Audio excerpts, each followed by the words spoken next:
And before Jesus will come, it will pass to the living, and it will begin. The judgment must begin with the house of God. Amen.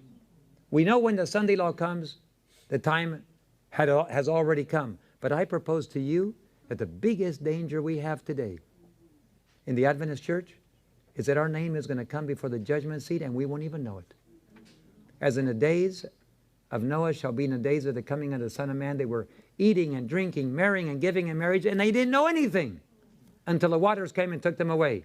The biggest danger for Seventh-day Adventists today, God's precious commandment-keeping people, the greatest danger is that they will be eating and drinking and they won't even know that the door is already closed.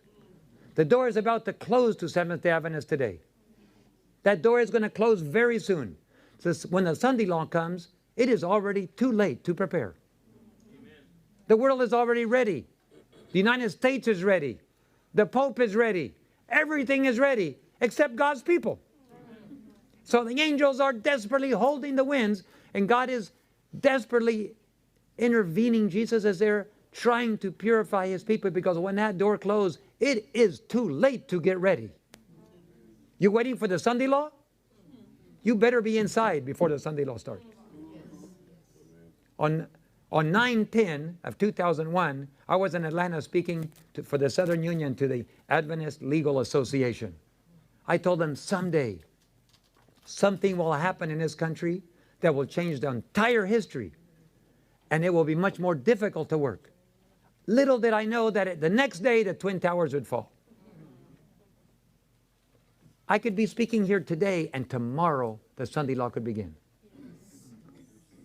It's just a matter of a day or two, or just a little event that changes everything. Jesus is keeping the door open a little longer because the 10 virgins, they were all sleeping. But some of them had made arrangements to carry oil with them. They had prepared ahead of time, though nobody knew what was happening. The husband delayed. And while the husband delayed, they all slumbered and slept, says Matthew 25:10. They all slumbered and slept.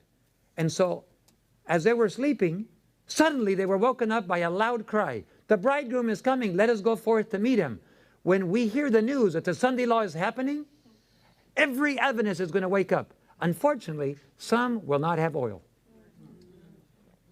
And they will go looking for it, and they will not find it. The time to be ready is now. Every day. It's time to put away worldliness. It's time to put away anything to do with the world. The dress, the entertainment, the food, the hanging out with the world. It is time we put everything in order. Jesus is willing to do that for us. Jesus is willing to do the entire work if we will surrender. If we will come to Him. He's at the door knocking. Behold, I stand at the door and knock. And there's a big church, and He's on the outside. It's a wealthy church because it has gold all around the doors. Well, is it not a wealthy church? Maybe in some places like Iraq it isn't, where people are being beheaded for being Christians. But I can tell you one thing. Jesus is knocking at the door desperately while there is still time. The door is still open. But I have come to the conclusion that we are sleeping at the very time when we should be wide awake.